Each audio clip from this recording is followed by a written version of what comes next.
Subject this morning, interesting to all of us, is concentration.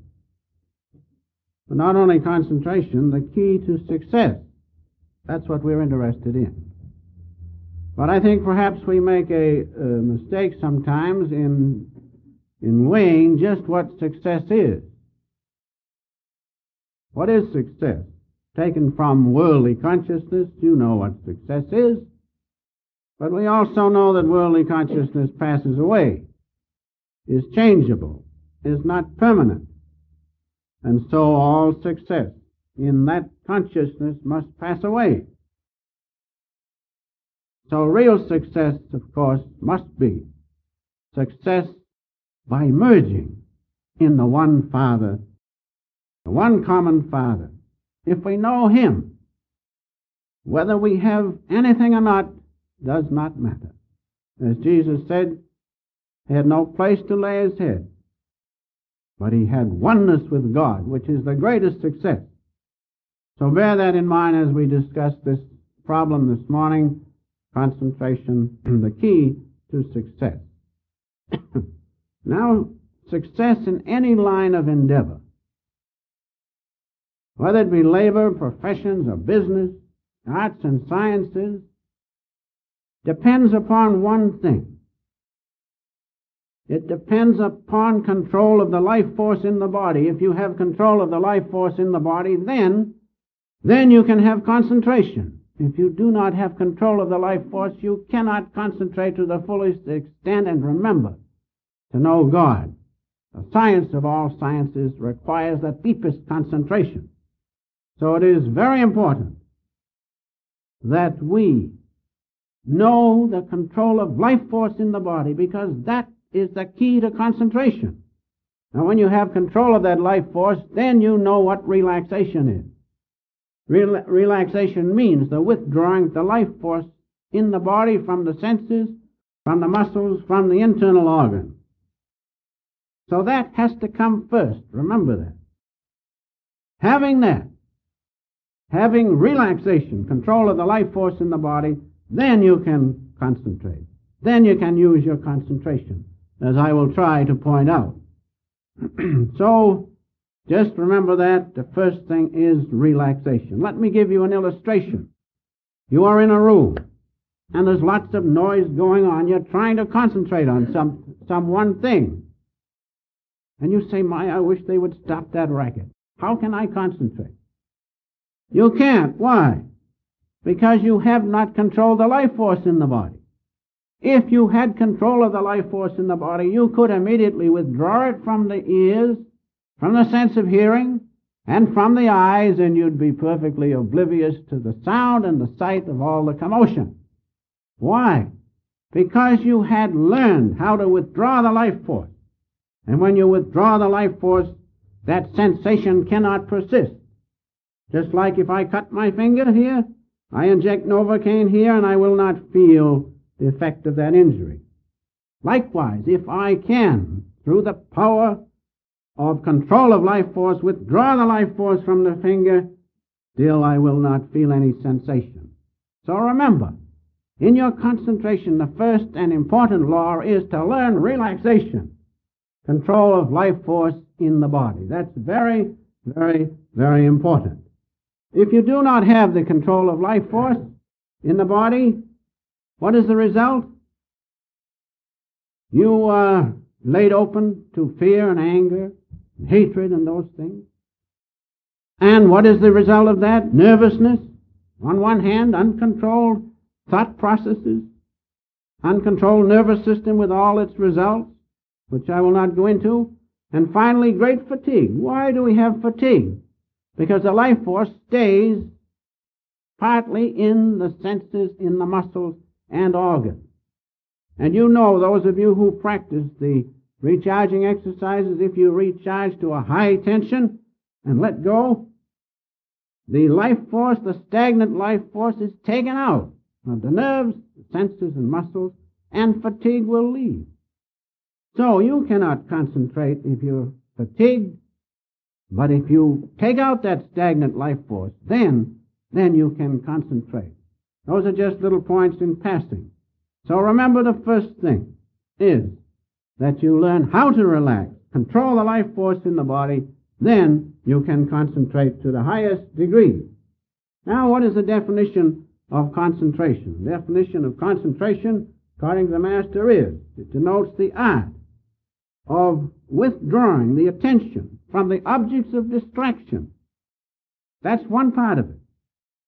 And then applying that freed attention on one thing at a time. So remember two parts of it. Two parts of it. First, withdrawing the attention from the objects of distraction. And we'll come to those objects in a moment. We had an illustration as I spoke about the room. The distractions were from the sense of hearing and sight and other senses. Those were distracting your attention so that you couldn't withdraw it. So you have to learn to withdraw the attention from the objects of distraction and then apply that freed attention on one thing at a time. Now, until you can do that, you cannot really and truly concentrate. Or at least your concentration is not at the highest degree. You must be able to do those two things. Now, one other thing that comes to my mind in passing is this. When you withdraw the attention from the objects of senses, then it must not remain quiescent or dormant. You can get that in sleep. When you go to sleep, you withdraw the attention from the senses and from the muscles, partly, and the internal organs. Things quiet down, but what good is it to you? But in concentration, you keep that withdrawn attention alerted, ready to use. If you want to withdraw the attention, as I have said, you can sleep or you can let somebody hit you a good thump on the head. Your attention will be taken from the objects of distraction. But where is it? You must have that attention. It must be in your hand, so to speak, ready to be applied to the problem at hand. So those two things are the first two things to remember in concentration. Get hold of that attention. Withdraw it from the objects of distraction. And then apply it. Keep it alert, ready to be applied. Now, many people in their meditations, they withdraw the attention, but then what happens to it? Then it begins to float all off in imagination all around, and they see all sorts of things.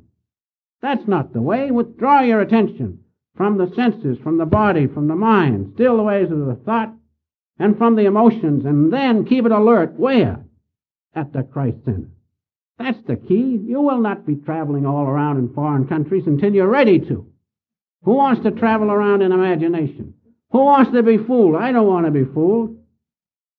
I want to know where I'm going, so do you. So let us realize we must take that attention, keep it alerted at the Christ Center, and no force in the universe can disturb you or harm you if you keep your attention alerted here. But if you just withdraw the attention and let it slide all around all over the place, where are you? You can't tell. You say, oh, I see this, I see that. Listen, the mind has all sorts of ways to keep us trapped in delusion, and that's one of them. So remember, if you keep your withdrawn attention alerted at the Christ Center, no force in the universe can hurt you or disturb you. Let's do that. That's one of the greatest things in concentration, is to keep that attention right ready for us to apply it where we want to. If we want to make a success in business, we apply it there. If we want to make a success in the arts and sciences, we apply it there. If we want to make a success in knowing God, we apply it on God, in us. So remember, that's an important part. Keep the attention alerted at the Christ Center. Now, another point I have written down to tell you about is this, that the art of concentration of self-realization fellowship is the highest art. Why? Most systems of concentration use the mind and the powers of the mind to concentrate. But the art of concentration of self-realization fellowship goes beyond that to the cause. And what is the cause? I have just told you. Uncontrolled life force in the body. And so, the art of concentration of self-realization fellowship goes beyond mind to the force which made the mind and causes the mind to function. Is that clear? That's why you all should know this high art of concentration, of self-realization fellowship, because it goes to the basic cause. And what is it? Uncontrolled life force. If in that room I spoke about a few minutes ago, you were able to control the life force, you could immediately concentrate in spite of all the bedlam that was going along and around you. Why? Because you had control of life force. That's very important. So the basis, the key point in the art of concentration of self-realization fellowship is that it goes to the basic cause, uncontrolled life force or uncontrolled presence of God in us. The life force, remember, I have told you, is the cosmic energy within us, the presence of God himself. But we have no control over it. We must know him, make friendship with him, and then whatever we apply that force to, we will succeed if other things are equal. So, going on now just a bit about concentration itself. Concerning concentration itself, I have told you the two first phases of concentration, recalling the attention and keeping it alert and apply it where we want to. Now there are three enemies of our concentration. Three enemies. What are they? You've heard it over and over again. How many can control them? So it's well to hear it over and over and then do something about it. First is the senses and the thoughts produced by sensation and memory thoughts. These things are always interfering with our concentration. When you sit to meditate, that's the easiest way to understand what's interfering with your concentration. When you sit to meditate, you're going to concentrate on God, or meditate. That's all meditation is, concentration upon God. And so you sit down, you say, I'm going to meditate, and some sensation bothers. There's an illustration of a sensation. The chair just doesn't feel good. All right, you get seated, then pretty soon you begin to think from sensations which come in of sound and hearing. Wonder what's going on out in the yard. I hear this racket. All right, those are thoughts produced by sensations. Then you get all fixed. You don't hear anything outside and the body's fine, and suddenly in come the thoughts. Deluge of them. Memory thoughts. Then the battle begins. And when you have overcome that, then you begin to get somewhere near concentration. So those are the three enemies. Remember those. Sensations, thoughts produced by sensations, and finally, memory thoughts. It's not enough to make us stop the sensations and the thoughts from those sensations, but then the internal thoughts begin to get busy from all emotions and a million things. But that's the battle. That's the razor's edge to keep the mind concentrated on God within you and put away all thoughts and outward distractions.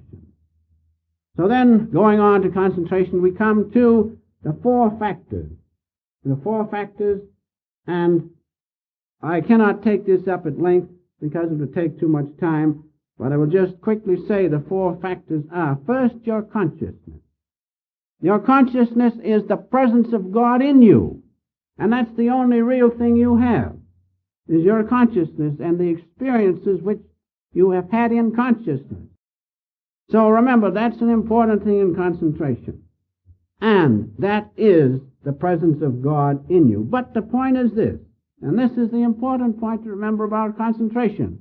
I'm trying to pick out the important points only this morning. That consciousness or God in you is attached to the body. And that's the whole trouble. That consciousness of the presence of God in you is attached to the vehicle. And as long as it's attached, you cannot apply that consciousness on any one thing which you want to do. So consciousness is the first factor.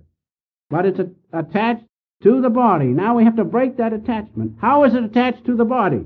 By the second factor of concentration, or breath. Breath keeps us attached to the body. Now you say, well, how about that? You have tried to concentrate at this point, and you'll get along nicely. Perhaps you'll see a little bit of the light, and you hear the cosmic sound, and then you have to take a breath. There goes your concentration. Why? because the breath ties the soul to the body through the era and pingular current of the sympathetic nervous system. What do we have to do? We have to withdraw the life force from those two nerves, and then the breath will quiet down, and you can concentrate because you can break the attachment to the body.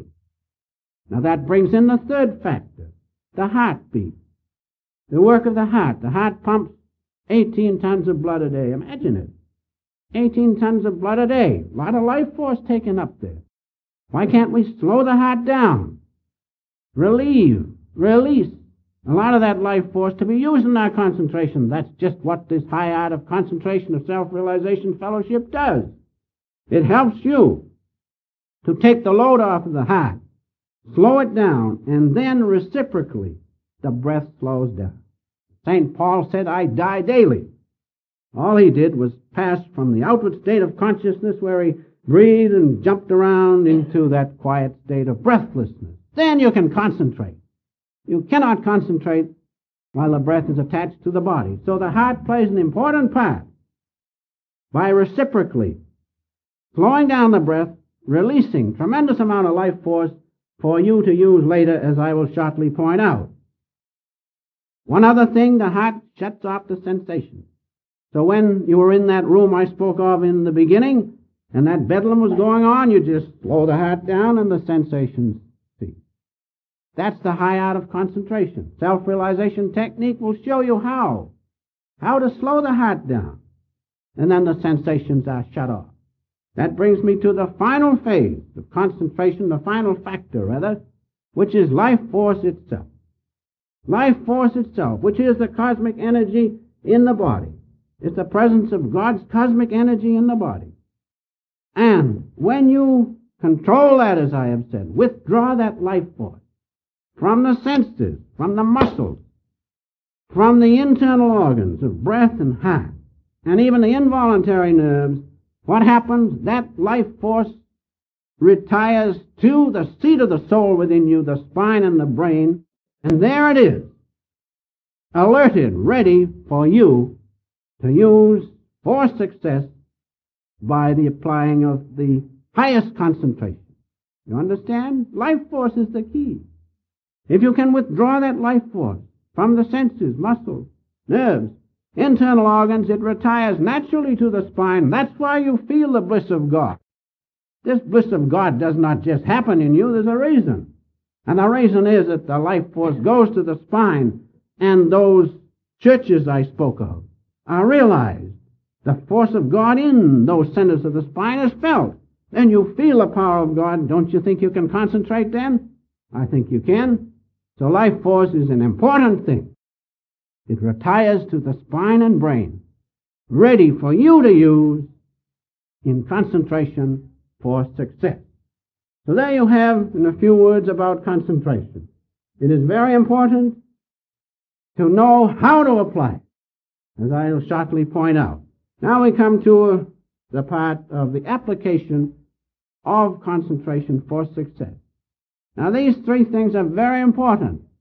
Most people think, well, if I can concentrate good and solidly, I can succeed. No, that is not enough. There are three factors necessary for success through concentration. First is what? First, we must apply right effort. Now that's very important. You may have all the powers of concentration, greatest powers, but if you do not follow the right advice in the application of that concentration, how can you succeed?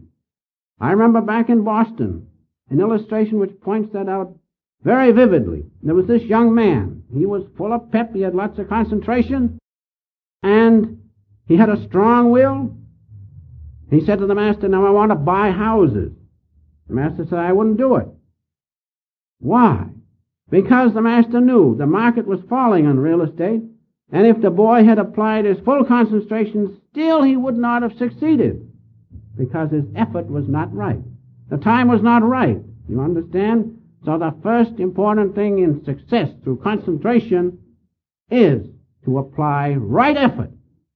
Right effort. That's very important. Now, how are we going to know right effort? Act from soul guidance, not from the guidance of the intellect, mind, and reason, and so forth.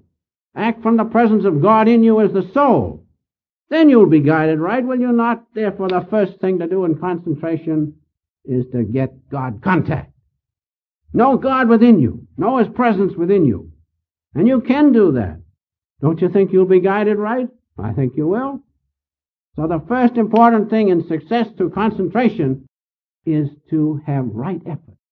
Effort which comes to you by your contact with God.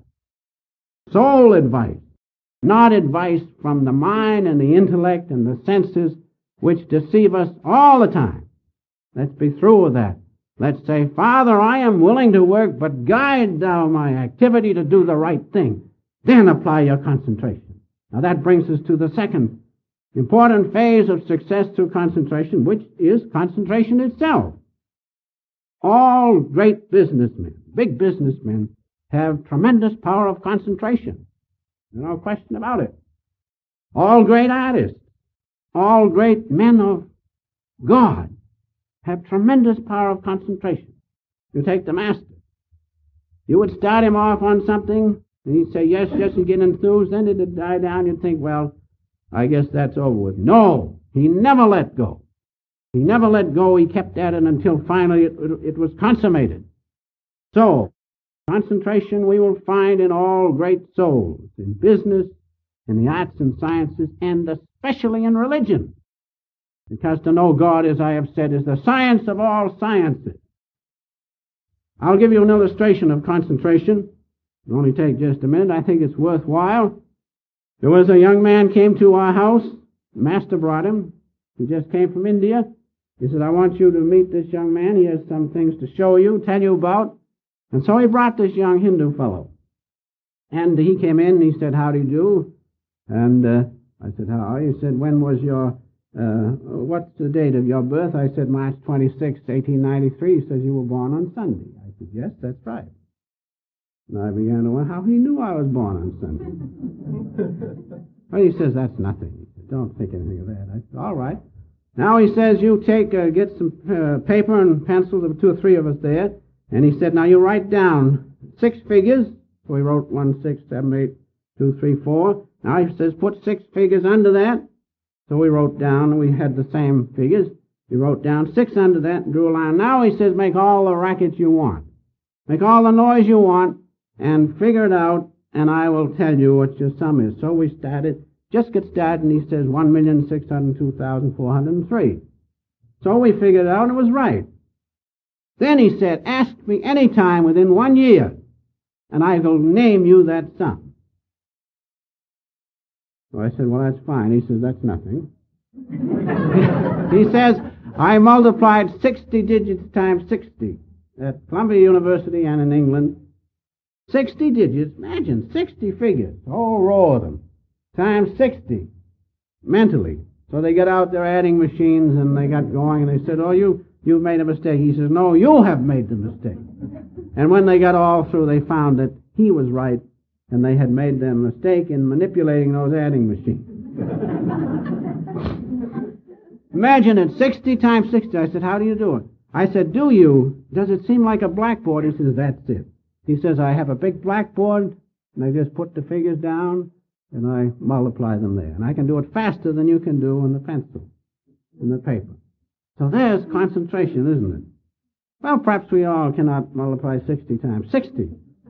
He said, I can teach you to do it. I said, I don't think you can. That's too much. That's beyond me. But at least it was interesting to see the powers of God, which are sometimes developed in His children. So remember, the second point is concentration itself. Very important. First is what? Right effort. To do the right thing. Father, I am willing to work, but guide me to do the right thing. Then when He tells you what to do, get busy and do it. Through your concentration. That leads us to the third and final point, which is that we must apply steady will. Steady will. That's very important. Some people have an explosive will. They say, let's go. Now suddenly they peter out. You got to carry it through. Carry it through to the end. You've seen the people in SRF, there are lots of them. Boy, this is it. Next time they're way down. Why? Because they haven't applied steady will. Steady will, also full will. And this is an important point. Full will must be applied for success. Full will. Steady will, steady, full will. Now that point is this. Hindu psychologists say that the will must be used completely, or the whole will must be used in concentration. Do you understand? Now, an ordinary human activity, where there are different phases, conflicting ideas, and so forth, the will used is what? The will used is that of ego consciousness. Do you understand? In ordinary activities, we're using the ego. We're using the ego, or the will incited by ego consciousness. Now, that is not the full will, is it? Yet, on the other hand, Professor James says this. Most wonderfully, he says, by methodical, ascetic discipline, the full will can be used completely. Completely used, completely integrated, as the Hindu psychologists say. The will must completely be integrated, used as a whole. That's what I'm trying to point out. Now, in ego consciousness, you do not use it as a whole, because ego is not the whole. But in methodical ascetic discipline, the whole will can be used. That's an important point for us. Why? What is methodic ascetic discipline? What is it? You're going to be surprised when I tell you what it is. It's living SRF yoga. That's what it is. And if you live SRF yoga, you will apply that methodical ascetic discipline. Now, what's the result? The use of the will in full. Now, what is full will? Your will coupled to God's will. Now, there's your answer to complete concentration. Full concentration. Right effort. Concentration itself plus full will, which comes not by ego, but by coupling your will with God in you. Then the will is used completely. You see now why success comes by real concentration, full concentration. And in conclusion, I just want to say this, that if we will realize the first thing to do with our concentration is what? Is to apply it on contacting God. That's the important thing. Use your concentration first in making friends with God within, being one with Him, feeling His presence as the holy vibration within you. You have the techniques in self-realization to do it. You have the Om technique, which will give you contact with God in you as the holy vibration, with the light of the holy vibration, the cosmic sound, and the love of God in your heart. Isn't that the first thing to apply your concentration for? If you're going to succeed, know God. Then you will have His unfailing guidance. He cannot fail you. He will not fail you. Finally, when you have His supreme will coupled with your will, you must succeed. And that's why Jesus said, He might have said in words, apply your concentration first in knowing God, but He said, seek first the kingdom of God, and all other things shall be added unto you. Seek first God communion, companionship with God, and all other things, including every success, will be yours.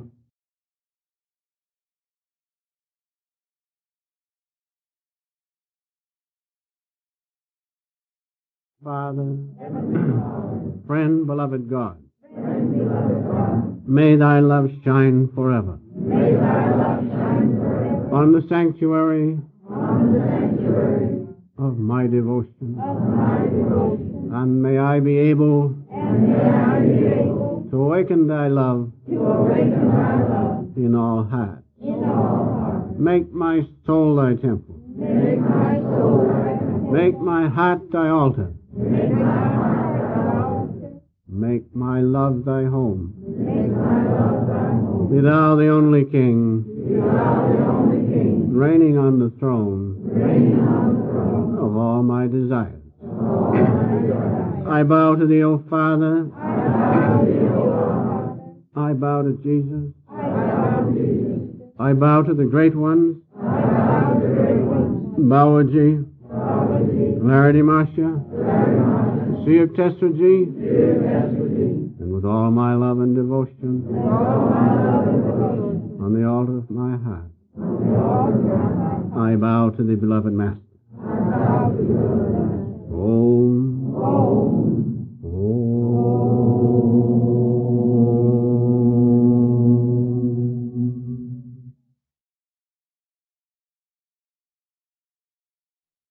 Peace. Bliss. Amen. God bless you.